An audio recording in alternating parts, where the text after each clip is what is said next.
والصلاة والسلام على سيد المرسلين أما بعد أعوذ بالله من الشيطان الرجيم بسم الله الرحمن الرحيم والصلاة والسلام عليك يا رسول الله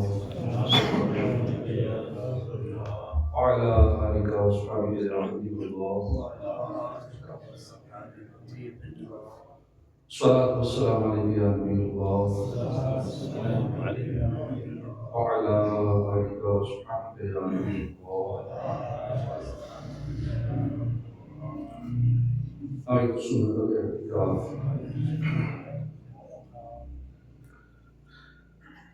أربعين اس دو صفحات ساتھ حدیث پاک میں وصات ہے إني رأيت البارحة عليكم ورأيت رجلا من أمتي يزحف على الصراط مرة ويدفو مرة فجاءته صلاته عليه فأخذت بيده فأقامته على الصراط حتى جاوز. میں نے پچھلی رات ایک عجیب واقعہ دیکھا. میرا ایک امتی پورے صراط پر کبھی گھسڑ کر چلتا ہے، کبھی گھٹنوں کے بل چل رہا تھا. اتنے میں وہ درود آیا جو اس نے مجھ پر بھیجا تھا. درود پاک نے اس کا ہاتھ پکڑا، اسے کھڑا کیا اور پورے صراط پار کرا. درود پاک اس پورے صراط اسے پورے صراط پار کروا کر جنت میں لے گئے. صلو علی الحبیب صلی اللہ تعالی علی محمد صلی اللہ علیہ وآلہ وسلم. قال اللہ تبارک و تعالی فی القرآن الکریم، اللہ پاک قرآن کریم میں فرماتا ہے اذھبتم طیباتکم فی حیاتکم الدنیا واستمتعتم بها فاليوم تجزون عذاب الهون بما كنتم تستكبرون في الأرض بغير الحق وبما كنتم تفسقون. صدق الله العظيم وصدق رسول النبي الكريم صلى الله عليه وآله وسلم. اذهبتم، تم ختم کر چکے، you exhausted, used up. طیباتکم، اپنی اچھی پاک چیزیں، نعمتیں. فی حیاتکم الدنیا، in your worldly life، دنیا کی زندگی میں تم وہ چیزیں ختم کر چکے. واستمتعتم، اور تم نے فائدہ اٹھایا. and you enjoyed بها with them، ان سے. فالیوم، سو آج تم کیونکہ دنیا میں ان چیزوں سے کو استعمال کر چکے تھے، تو آج تمہارے لیے کیا ہے؟ صرف ذلت کا عذاب، عذاب الہون، ذلت کا عذاب ہے. کیوں ہے؟ بما کنتم تستکبرون، کہ تم تکبر کرنے والوں میں سے نہ تکبر کرتے تھے، اور اس لیے کہ تم نافرمانی کرتے. ہم نے پارہ 26 سورہ اعراف کی آیت کا کچھ حصہ سننے کی سعادت حاصل کی. اس آیت کریمہ میں بات جو ہو رہی ہے وہ غیر مسلموں سے ہو رہی ہے، کیونکہ غیر مسلم روز قیامت جب اللہ کی بارگاہ میں پہنچیں گے، رسوائی ان کا مقدر ہوگی، جہنم کے حقدار ہوں گے، تو تب ان سے یہ کہا جائے گا اذھبتم طیباتکم، کہ تم اپنے حصے کی چیزیں دنیا میں استعمال کر چکے ہو، اور ان سے فائدہ جو تم نے اٹھانا تھا وہ دنیا میں فائدہ اٹھا چکے ہو. لہٰذا آج تمہیں عذاب الہون، ذلت کا عذاب دیا جائے. اول تو غیر مسلموں کو روز قیامت ذلت کا عذاب ہوگا. مزید اس مقام پر ان کی آخرت میں ناکامی، عذاب میں گرفتار ہونے کے 3 اسباب بیان کیے گئے ہیں. تکبر، کہ غیر مسلم تکبر کرتے تھے، حق کے مقابلے میں تکبر کرتے تھے. دوسرا اللہ کی نافرمانی، کہ ایمان قبول نہیں کیا. اور تیسرا لذتوں میں مشغول ہو کر اپنی خواہشات کے پیچھے چل گئے تھے. انہوں نے دنیا ہی میں ساری نعمتیں ختم کر دیا، آخرت کے لیے کچھ نہیں بچایا. اس آیت کریمہ میں اللہ پاک نے دنیاوی لذتوں، عیش و عشرت کو اختیار کرنے پر غیر مسلموں کی مذمت اور انہیں ملامت کرنا، اسی لیے رسول کریم صلی اللہ علیہ وآلہ وسلم، آپ کے صحابہ کرام، جتنے بھی نیک لوگ دنیا میں گزرے ہیں، یہ دنیا کی لذتوں سے بچتے رہتے تھے، اپنے آپ کو بچا کے رکھتے تھے، دنیا کی عیش و عشرت سے یہ کنارہ کش رہتے تھے۔ اور جتنے بھی اللہ والے گزرے، سرکار صلی اللہ علیہ وسلم، آپ کے صحابہ کرام، جتنے تابعین، تابع تابعین، اولیاء کاملین، اللہ کے جتنے ولی گزرے ہیں، اللہ والے جو بھی گزرے ہیں، یہ لذتوں سے دور رہتے تھے، عیش و عشرت والی زندگی سے، لگژری لائف سے یہ دور رہتے تھے، کنارہ کش رہتے تھے، اور زہد و قناعت والی زندگی گزارتے تھے۔ کیوں ایسا کرتے تھے؟ تاکہ آخرت میں ان کا ثواب زیادہ ہو، آخرت میں سب کچھ ملے۔ حضرت جابر بن عبداللہ صحابی رسول ہیں، ایک مرتبہ آپ راستے سے گزر رہے تھے، آپ کے ہاتھ میں گوشت تھا۔ مسلمانوں کے دوسرے خلیفہ سیدنا فاروق اعظم نے پوچھا کہ جابر کیا لیے جا رہے ہو؟ عرض کیا کہ گوشت کھانے کو جی چاہ رہا تھا، لہذا بازار سے خرید لایا، جی چاہ رہا تھا، خرید لایا۔ فاروق اعظم رضی اللہ عنہ نے فرمایا کلما اشتہیت شیئا اشتریتہ، تمہیں جس چیز کی خواہش ہوتی ہے تم خرید لیتے ہو، کیا ڈرتے نہیں ہو؟ اس آیت میں جن کا ذکر ہوا کہیں ان میں سے نہ ہو جو کہ اذهبتم طیباتکم، تم استعمال کر چکے دنیا میں اپنی نعمتیں، اپنی چیزیں، فی حیاتکم الدنیا، تم دنیا کی حیات میں، دنیا کی زندگی میں تم چیزیں استعمال کر چکے، کیا ڈرتے نہیں ہو اس بات سے کہ روزے قیامت اگر یہ کہہ دیا تھے کہ تمہارا تو جو دل کرتا تھا وہ تم کر لیتے تھے، جس چیز کا دل کرتا تھا وہ چیزیں تم لے لیتے تھے، کھانے کو جو دل کرتا تھا وہ کھا لیتے تھے، تم یہ کہہ رہے ہو کہ میرا گوشت کھانے کو دل کر رہا تھا لہذا میں نے خرید لیا۔ سیدنا فاروق اعظم ملک شام گئے تو اپنے لیے بہت لذیذ کھانا تیار کیا گیا، اس سے پہلے ایسا کھانا لذیذ تیار نہیں کیا گیا، اتنا لذیذ کھانا۔ فاروق اعظم نے فرمایا ھذا لنا، یہ کھانا ہمارے لیے ہے، تو ان محتاجوں کے لیے کیا تھا جو فوت ہو چکے، انہوں نے تو زندگی بھر جو کی روٹی بھی پیٹ بھر کے نہیں کھائی، ہمارے لیے تم نے اتنا لذیذ کھانا تیار کیا، تو ان کا کیا ہوا جو اللہ والے دنیا سے چلے گئے اور کبھی جو کی روٹی پیٹ بھر کے نہیں کھائی۔ حضرت خالد بن ولید نے عرض کیا لہم الجنہ، ان کے لیے تو جنت ہے۔ یہ سن کر فاروق اعظم کی آنکھوں میں آنسو آ گئے، آپ نے فرمایا کاش ہمارے لیے دنیا میں دنیا کا حصہ بس خالی چند لکڑیاں ہوں، وہ محتاج مسلمان اپنے حصے میں جنت لے گئے اور ہم میں ان میں بہت بڑا فرق ہے۔ اب یہاں یاد رہے کہ دنیا کی جو حلال چیزیں ہیں نا، ان سے لذت اٹھانا، فائدہ اٹھانا حلال چیزوں سے یہ گناہ نہیں ہے، ناجائز نہیں، جائز ہے۔ البتہ حلال چیزوں کا حساب ہوگا، حلال چیزوں کا گناہ نہیں ہے، ناجائز نہیں ہے، حساب تو ہوگا۔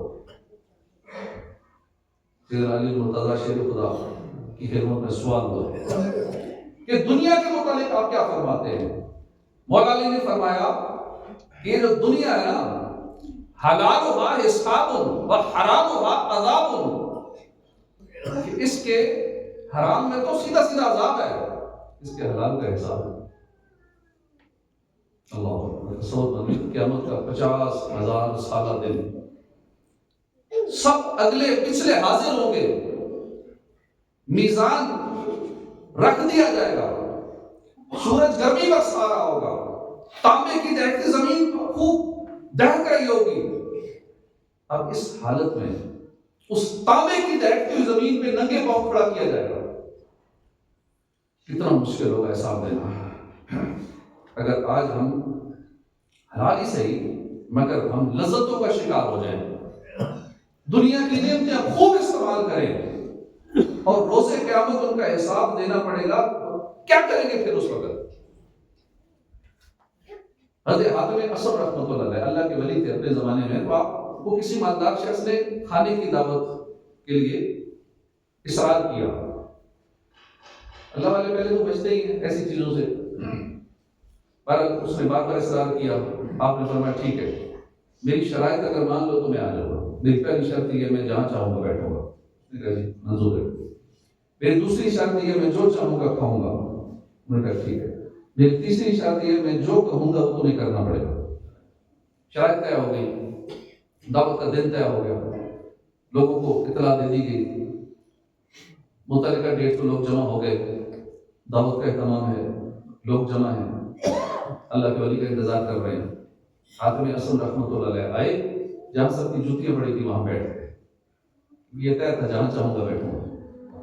اب کھانا شروع ہوا، کیونکہ طرح طرح کے کھانے تیار کیے گئے تھے. اب باقی لوگوں نے مرغ مسلم پہ ہاتھ صاف کیے.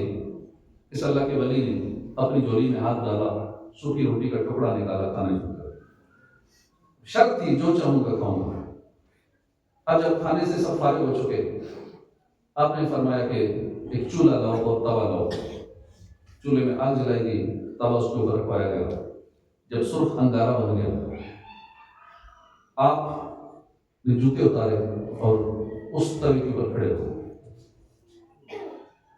آپ نے فرمایا کہ میں نے آج کے کھانے میں سوکھی روٹی کھائی ہے. آج کے کھانے میں نے سوکھی روٹی کھائی ہے. یہ کہہ کے آپ توے سے نہیں چھوڑا. اب حاضرین سے فرمایا کہ اب آپ حضرات بھی باری باری توے پہ کھڑے ہو، جو آج کھایا اس کا حساب ہے. اب انہوں نے تو ایک سوکھی روٹی کا ٹکڑا کھایا تھا، بس وہی بتا کے نیچے اتر آئے. باقی انہوں نے بہت کچھ کھایا تھا. ہمارے بوفے سسٹم ہے تو 100 ڈشیں، 200 ڈشیں، 400 ڈشیں. اب جو کھایا نا کھانے کا حساب دو. لوگوں کی تو چیخیں نکل گئی. بے زبان ہو کر بولے یا سیدی ہم میں اتنی طاقت کہاں ہے کہ ہم اس توے پہ کھڑے ہو کے اس کھانے کا حساب دے سکیں. ہم تو گناہ گار لوگ، دنیا دار لوگ ہیں. کہاں یہ گرم گرم توا، کہاں ہمارے نرم و نازک پاؤں. آپ نے فرمایا کہ آج تم دنیا کی آگ پر گرم توے پر کھڑے ہو کے ایک وقت کے کھانے کا حساب نہیں دے سکتے. بھروسے قیامت وہ آگ جو اس سے بہت زیادہ سخت ہے نا، بھروسے قیامت جہنم کی آگ جب دہک رہی ہوگی تو اس وقت تم دنیا کی ساری زندگی بھر کی نعمتوں کا حساب کیسے دو گے؟ یہ تو ایک وقت کے کھانے کا حساب ہے. تمہارا یہ حال ہے. پھر آپ نے یہ آیت کریمہ تلاوت فرمائی ثم لتسألن یومئذ عن النار. پھر اس دن بے شک ضرور اس دن تم سے نعمتوں کی پرسش ہوگی.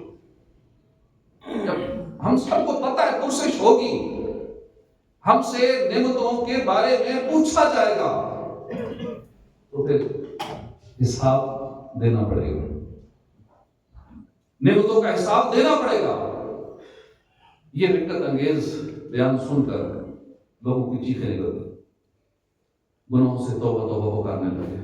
صدقہ پیارے کی حیا کا کہ نہ لے مجھ سے حساب. ہمیں تو یہی دعا کرتے رہنا چاہیے کہ صدقہ پیارے کی حیا کا کہ نہ لے مجھ سے حساب. بے سبب بخش دے، بے پوچھے بخش دے. بخش بے پوچھے. لجائے کو لجانا کیا ہے؟ یا اللہ جو پہلے ہی شرمندہ ہے اسے اور کیا شرمندہ کرنا. حساب نہ لے، بے حساب مغفرت کی دعا کیا کرے. جس سے حساب لے لیا گیا نا پھنس جائے گا. اور حساب لینے والا بھی رب کائنات، رب کی عدالت میں حساب جسے دینا پڑے گا، کیا حال ہوگا اس کو. افسوس کی بات ہے کہ آج ہم دنیا پرستی میں کچھ زیادہ ہی آگے نکل گئے. اللہ پاک نے غیر مسلموں کا وصف بیان کیا کہ اذھبتم طیباتکم، کہ تم اپنی پاکیزہ چیزیں استعمال کر چکے فی حیاتکم الدنیا، دنیا کی حیات میں اپنی پاکیزہ چیزیں نعمتیں تم استعمال کر چکے. واستمتعتم بہا، تم اپنے حصے کی پاکیزہ چیزیں دنیا کی زندگی میں فنا کر چکے، تم ان سے فائدہ اٹھا چکے. یہ ہے تو غیر مسلموں کا وصف. مگر افسوس بہت سارے مسلمانوں نے اس برے عیب کو اپنا لیا. ہمارے سامنے بس صرف دنیا ہی دنیا ہوتی ہے. بس ہر کام میں پریورٹی صرف دنیا. آخرت کا فائدہ کم لوگ دیکھتے ہیں، دنیا کا فائدہ ہونا چاہیے. ہماری زندگی کا مقصد کیا ہے؟ غور کر لے آئے. ٹھیک ہے، لوگوں کو کمزوری بتا لے، لیکن اندر اپنے آپ سے کچھ اکیلے میں کہ میں جو کر رہا ہوں میرا مقصد کیا ہے، میں اگر پڑھائی کر رہا ہوں تو اس پڑھائی کا مقصد کیا ہے، دنیاوی تعلیم پڑھ رہا ہوں تو اس کا مقصد کیا ہے، دینی تعلیم مقصد کیا ہے، کاروبار کر رہا ہوں مقصد کیا ہے، جو کچھ میں جاب کر رہا ہوں مقصد کیا ہے، دن رات لگے ہوئے ہیں مقصد کیا ہے، اکیلے میں ٹھیک ہے لوگوں کے سامنے بڑا پیارا جواب دیتے ہیں، لوگوں کی بھلائی کا مقصد ہے، تو دیکھیے کہ اسلام کا مقصد ہے، پڑھ کے لوگوں کی خدمت کروں گا، کتنی کرتے ہیں سب کو ساتھ آ رہا ہے۔ مقصد کیا ہے؟ صرف دنیا مال کمانا، صرف مال کمانا، ہمارے ہر کام کا مقصد صرف دنیا ہوتا ہے۔ اپنے آپ سے اکیلے بیٹھ کے پوچھیں، اپنے دل سے، دل کی آواز کیا کہتی ہے، حقیقت کیا ہے؟ سارے دن دکان پہ کیوں بیٹھتے ہیں؟ لوگوں کی خدمت کے لیے 10-12 گھنٹے دکان پہ، لوگوں کی خدمت، صرف لوگوں کی نہیں، اپنی خدمت کے لیے، جیب بھرنے کے لیے، بینک بیلنس بھرنے کے لیے، صرف دنیا کے لیے۔ زندگی کا مقصد بس اونچی اونچی کوٹھیاں، بڑے بڑے گھر، گاڑی خریدنا، امیر ہونا، بینک بیلنس بنانا، ملینئر ہو گئے تو بلینئر بننا، ٹریلینئر بننا، کوارٹرلینئر بننا، آگے کوانٹیلینئر بننا، آگے بڑھتے ہی جانا ہے، بس آگے کا سوچنا ہے، قناعت کا، زہد کا، تقوی کا، ذہنی نہیں، نیکیوں میں اضافہ ہو جائے کوئی ٹینشن نہیں ہے، مال میں اضافہ ہونے سے اس کی وجہ نمازیں چھوڑنی پڑے، رب کی نافرمانیاں کرنی پڑے، سود کا لین دین کرنا، کچھ بھی کرنا پڑے، بس دنیا اچھی ہونی چاہیے۔ ہمارے دن رات کی روٹین دیکھ لیں، ہر ایک اپنا جائزہ لے لے، کیا روٹین؟ کھانا پینا سونا پہننا، یہ ہماری خواہشات کیا ہے؟ شہرت ہونی چاہیے، دنیا کو پتہ لگے میں کون ہوں۔ ایسی یہ خطرناک چیز ہے نا، شہرت کی حب جا، شہرت کی خواہش، چار بندے جانے مجھے میں کون ہوں، اللہ اس کے سائڈ افیکٹ بھی پتہ ہے، پھر بھی خواہش ہوتی ہے، بس مزہ آتا ہے۔ شہرت، عزت، واہ واہ، اس سب سے نمایاں دکھنا، یونیک نظر آؤں میں، افسوس کی بات ہے کہ جو خالصاً دینی چیزیں ہیں نا، ہم نے اس میں بھی دنیا کا مقصد ایڈ کر لیا، دینی چیزوں میں، یعنی وہ کام جن سے ہم آخرت کما سکتے ہیں، آج کل لوگ وہ اخروی کام بھی دنیاوی لذت کے تحت کرنے لگے ہیں۔ مثال کے طور پہ علم سیکھنا بڑا اچھی بات، مگر ہمارے علم صرف پیسے کے لیے، نوکری کے لیے سیکھا جاتا ہے، اور صرف اتنی ڈگریاں اکٹھی کرتے ہیں، یہ بھی کر لیں، یہ بھی کر لیں، یہ بھی کر لیں، زیادہ مال ہے، علم دین کی طرف دھیان ہی نہیں، چلو آخرت بھی بنا لیں، اسی طرح عبادت تو آخرت کے لیے ہوتی ہے نا، مگر ہاں ہمارے یہاں عبادت بھی نمائش کے لیے کی جاتی ہے، عبادت میں بھی ہوتا ہے، لوگ سمجھے بہت مابدول پرہیزگار ہے، نیک ہے، نمازی ہے، اچھے لوگ ہیں، لوگ کے بڑا سخی ہے، بہت پرہیزگار انسان ہے، شہرت ہو، لوگوں کو پتہ چلے، دنیا میں عزت ملے، غرض ہماری نگاہوں کی ابتدا انتہا صرف دنیا بنتی چلی جا رہی ہے، ہم نے کچھ آخرت کے لیے بھی بچا کے رکھنا ہے، اس سے زیادہ ہماری توجہ ہی نہیں ہے۔ کوئی ایک عمل ایسا ہونا کہ جو کسی کو نہ پتا ہو، مجھے پتا ہو، میرے رب کو پتا ہو، تو کچھ تو چھپا کے کرے نا، اکیلے میں کوئی عبادت تو ایسی ہو کہ کسی کو نہ پتا ہو، میں جانتا ہوں، میرا رب جانتا ہوں، بس ٹھیک ہے، ہمارے پیٹ میں بات ٹکتے نہیں، میں یہ عمل کر رہا ہوں، پتا کیوں نہیں چل رہا لوگوں کو، میں یہ بھی کرتا ہوں، میں تہجد بھی پڑھتا ہوں، میں نوافل پڑھتا ہوں، میں یہ بھی کرتا ہوں، میں فلاں کرتا ہوں، پتا کیوں نہیں چل رہا، بھائی دل میں ہلچل مچی رہتی ہے، پتا چلتا ہے پھر سکون آ جاتا ہے، ہاں پتا چل گیا، دل خوش ہو جاتا ہے۔ کاش ہم دنیا کی بجائے آخرت کے طلبگار بن جاتے ہیں۔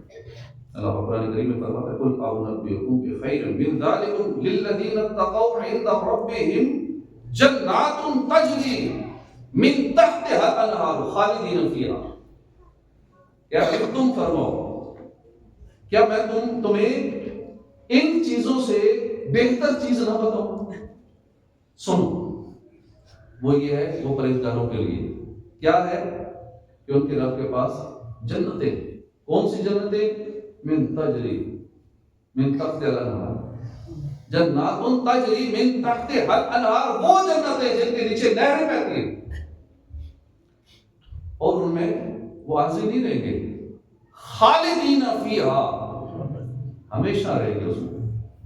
یہاں تو ہم عیاشیوں میں آ بھی جائیں تو عاجزی عیاشی ہوتی ہے، عالیشان محل ولاس بنا بھی لیے نا، 100 کنال کا، 1000 کنال کا، وہ عاجزی ہے، کتنا رہنا نصیب ہوگا سب کو پتا ہے، لیکن جنت میں جو کچھ ملے گا وہ ہمیشہ کے لیے۔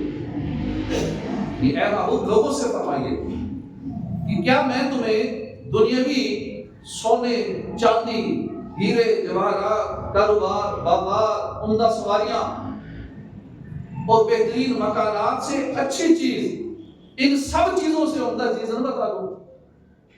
وہ اللہ کے پاس جنت ہے جن کے نیچے نہریں کرتی، وہ اللہ کے قرب کا گھر یعنی جنت ہے، اس میں دودھ کی نہریں، شہد ہے، پاکیزہ شراب کی نہریں۔ اور یہ جنت کس کے لیے؟ پرہیزگاروں کے لیے، اور وہ ہمیشہ اس میں رہیں۔ سیدنا فاروق اعظم بارگاہ رسالت میں حاضر ہوئے تو دیکھا کہ حضور ایک چمڑے کا تکیہ لیے، بان کی چارپائی جس پہ کوئی کپڑا نہیں ہے، اور اس بان کے نشان آپ کے جسم مبارک پہ پڑے، اس پہ حضور تشریف فرمائے، اور کھجور کی چھال بھرا ہوا تکیہ اس سے ٹیک لگائی گئی۔ کوئی بستر نہیں چارپائی، کوئی چادر نہیں، آپ کے جسم مبارک پر نشان پڑے ہوئے۔ آقا کریم کی دنیا سے یہ بے رغبتی دیکھ کے فاروق اعظم کی آنکھوں میں آنسو آ گئے۔ حضور نے اپنے عاشق ذات کو روتے ہوئے دیکھا، پوچھا عمر کیا ہو؟ یا رسول اللہ خدا کی قسم میں جانتا ہوں آپ اللہ کے رسول ہیں، اللہ کی بارگاہ میں آپ کا بہت اونچا مقام ہے، یا رسول اللہ آپ کیسر و کسریٰ سے زیادہ عزت والے ہیں۔ مجھے رونا اس بات پر آیا ہے کہ کیسر و کسریٰ رب کے نافرمان ہیں، لیکن دنیا میں عیاشی کر رہے ہیں، کے پاس محلات ہیں اور شہنشاہی زندگی گزار رہے ہیں، عیش والی زندگی گزارے ہیں، اور آپ اللہ کے رسول ہونے کے باوجود آپ ایک بان کی کھدری چارپائی پہ اور کھجور کی چھال والا تکیہ آپ کے جسم میں نشان پڑے ہو، آپ ایسی زندگی گزارے۔ عاشق ذات کی تشویش سن کر حضور نے فرمایا عمر کیا تم اس بات پر راضی نہیں کہ ان غیر مسلموں کے لیے دنیا اور ہمارے لیے آخرت؟ ہمارے آقا کتنی دنیا سے بے رغبتی رکھتے تھے، یہاں کی فانی نعمتوں اور عیش و عشرت سے دور رہتے تھے، سادہ زندگی گزارتے تھے، قناعت والی زاہدانہ زندگی گزارتے تھے۔ سلام اس پر کہ جس نے بے قصور کی دستگیری کی، سلام اس پر کہ جس نے بادشاہی میں فقیری کی، سلام اس پر کہ جس کے گھر میں چاندی کی نہ سونا، سلام اس پر کہ سادہ بوریا جس کا بچھونا۔ پیارے آقا صلی اللہ علیہ وسلم کی عادت کریمہ تھی کہ سفر کی ابتدا بھی اپنی پیاری شہزادی فاطمہ زہرا کے گھر سے کرتے تھے، اور جب سفر سے واپس آتے تو پھر بھی اپنی شہزادی کے گھر آتے تھے، اتنی محبت تھی اپنی بیٹی سے۔ ایک مرتبہ جب سفر سے واپس تشریف لائے، فاطمہ زہرا کے گھر کے قریب پہنچے، دیکھا دروازے پہ نقش و نگار والا پردہ لٹکا ہے، اور دیکھا کہ امام حسن اور امام حسین کے ہاتھوں میں نا چاندی کی کوئی چیز ہاتھوں میں پہنی ہوئی ہے۔ پیارے آقا وہیں سے واپس تشریف گئے تھے، چلے گئے، گھر میں داخل نہیں ہو۔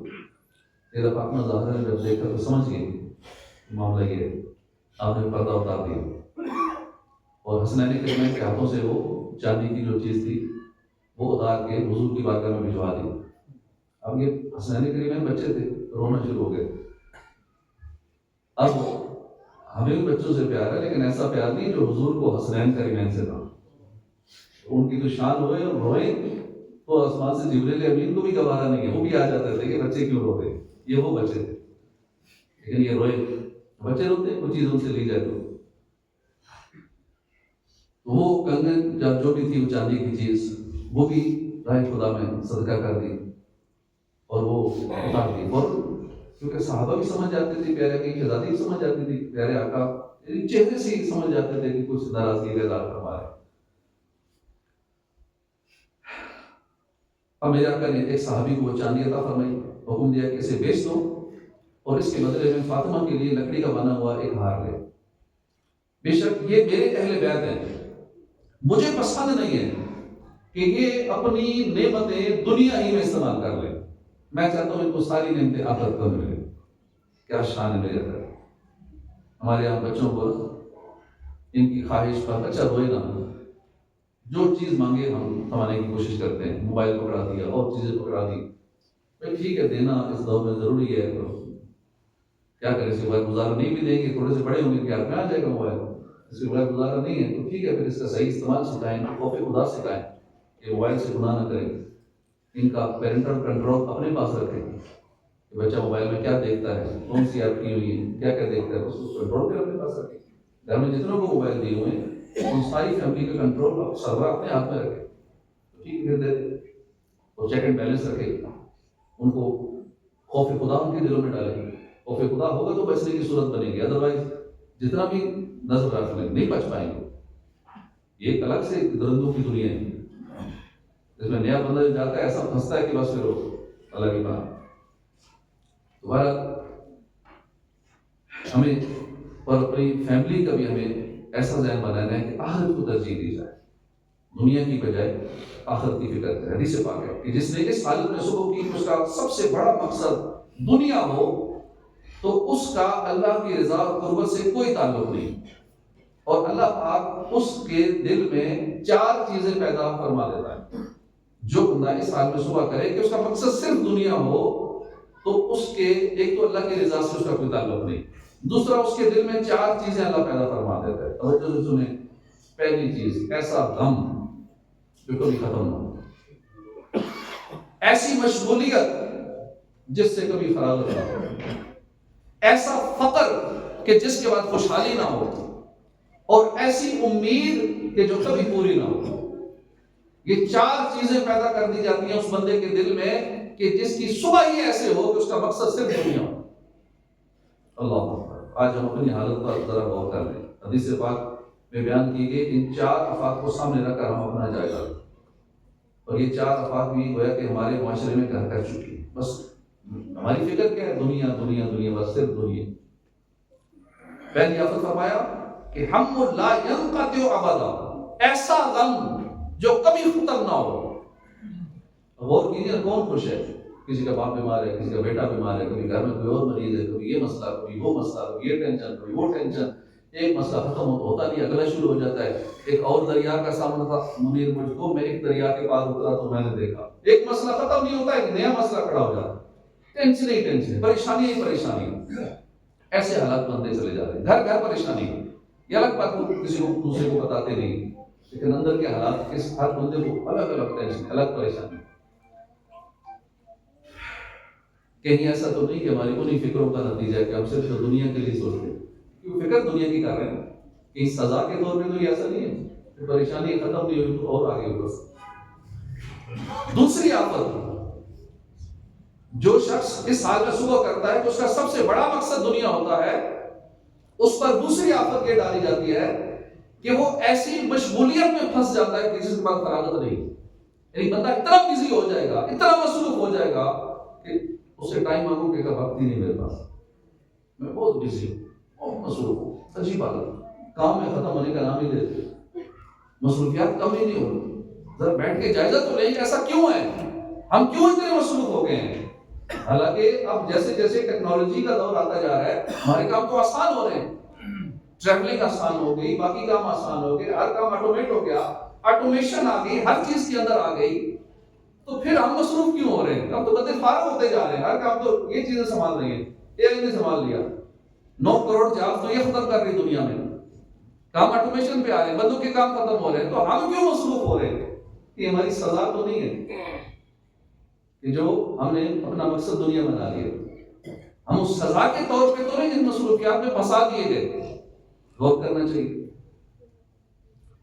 تیسری آفت مفلسی، جو شخص صبح اس حال میں کرتا ہے کہ صرف اس کا مقصد دنیا ہوتا ہے، اس کو ایسی مفلسی ہوتی ہے نا، ایسا فقر آتا ہے کہ وہ کبھی مالدار نہیں ہوتا. اب شاید آپ سوچیں گے کہ معاشرے میں کئی ایسے افراد ہیں کہ صبح شام کمانے کی فکر کرتے ہیں لیکن وہ غریب نہیں، مفلس نہیں ہے، ان کے پاس بڑا پیسہ ہے. یہ پیسہ ہونا یہ امیری نہیں ہے. اس کے بینک میں 10-20 کروڑ ہونا، 1 ارب ہونا یہ امانت نہیں. یاد رکھیے اصل مالداری یہ نہیں کسی کے پاس مال و دولت کی کثرت ہو، اصل مالداری یہ ہے کہ وہ دلی طور پہ امیر ہو، مالدار ہو. شیخ سعدی فرماتے ہیں کہ تونگری بدل است نہ بمال. تونگری امیری جو ہے نا اس کا تعلق مال سے نہیں ہے، دل سے ہے. اور بزرگی بعقل ست نہ با سال. اور بزرگی ہم کہتے ہیں بزرگ ہیں، سفید داڑھی والے کو بزرگ کہتے ہیں، بڑی عمر والے کو بزرگ کہتے ہیں. بزرگی کا تعلق سالوں سے نہیں ہے، بزرگی کا تعلق عقل سے ہے. کئی بچے بھی بزرگ ہوتے ہیں، کئی چھوٹی عمر کے بزرگ ہوتے ہیں. تو دلی طور پر جو شخص مالدار نہیں، بازار کتنا ہی مالدار ہو وہ مفلس ہے. ایسے شخص کو مال کی حوث زیادہ ہوتی ہے، وہ 1 کروڑ کماتا ہے تو کہتا ہے اور ہونا چاہیے، اسے 1 ارب روپیہ آ جاتا ہے پھر تو کہتا نہیں اور ہونا چاہیے. بھرتا ہی نہیں اس کا دل، جتنا آتا جائے وہ آگے بڑھاتا چلا جاتا ہے، اور ہونا چاہیے اور ہونا چاہیے. حل میں مزید، چوتھی آفت نہ ختم ہونے والی امید. ایسی امید میں پھنس جاتا ہے کبھی پوری نہیں ہوتی. دنیا کو اپنا مقصد حیات بنا. سورہ شورا کی آیت نمبر 20 میں اللہ پاک فرماتا ہے من کان یرید الحرث حرث الآخرۃ نزد له فی حرثه ومن کان یرید حرث الدنیا نؤتیہ منہا وما له فی الآخرہ وفی الآخرۃ من نصیب. جو آخرت کی کھیتی چاہتا ہے تو ہم اس کے لیے اس کی کھیتی میں اضافہ کر دیتے ہیں. جو آخرت کی کھیتی چاہتا ہے ہم اس کی کھیتی میں اضافہ کر دیتے ہیں، اور جو دنیا کی کھیتی چاہتا ہے ہم اس کو پھر تھوڑا سا دیتے ہیں. اس کو کچھ مل جاتا ہے، اس میں سے کچھ دیتے ہیں، آخرت میں اس کا کوئی حصہ نہیں. ہم مانگتے ہی دنیا ہے. کسی سے دعا کرواتے تو بھی اپنی دنیا کے لیے کراتے، آخرت کے لیے کراتے کہ اللہ مجھ سے راضی ہو جائے، میری آخرت اچھی ہو جائے. اس آیت کی تفسیر میں حضرت عبداللہ بن عباس فرماتے ہیں کہ جو بندہ دنیا کو آخرت پر ترجیح دیتا ہے، نہیں صرف دنیا کی فکر کرتا ہے، اس کے لیے آخرت میں کچھ حصہ نہیں ہے. ہاں اس کے لیے جہنم ہے. تو ساتھ ساتھ یہ بھی بوال ہے کہ اس کی فکروں کا کوئی نتیجہ نہیں نکلا. جتنا مرضی سوچتے رہے، جتنا مرضی ٹینشن لے لے، نتیجہ کچھ نہیں نکلے. اس دنیا میں وہی ملے گا جو لکھا جا چکا ہے. ہاں اگر فکر صرف آخرت کی کرتے دنیا بھی مل جاتی، آخرت بھی مل جاتی. من کان یرید حرث الآخرہ نزد لہ، اللہ اس میں اضافہ کر دے گا فی حرثہ، اس کے کھیتی بڑھا دے گا، اضافہ کر دے گا. ہم غور کریں. اسی طرح اللہ پاک فرماتا ہے کہ اے ابن آدم عبادت کے لیے فارغ ہو جاؤ، دنیا کی فکریں چھوڑ کر اپنے آپ کو عبادت کے لیے فارغ کر لو. میں تمہارے سینے کو مالداری سے بھر دوں گا، تمہیں غنی کر دوں گا. اور اگر تم ایسا نہیں کرو گے، دنیاوی فکروں میں لگے رہو گے، صرف دنیا کے مستقبل کا سوچو گے، آخرت کے مستقبل کا نہیں سوچو گے، تو پھر میں تمہارے دل کو، تمہارے ہاتھوں کو مصروفیات سے بھر دوں گا. کیسا نظر آتا ہے؟ اللہ پاک ہمیں کی توفیق عطا فرمائے. آمین بجاہ نبی امین صلی اللہ علیہ وسلم.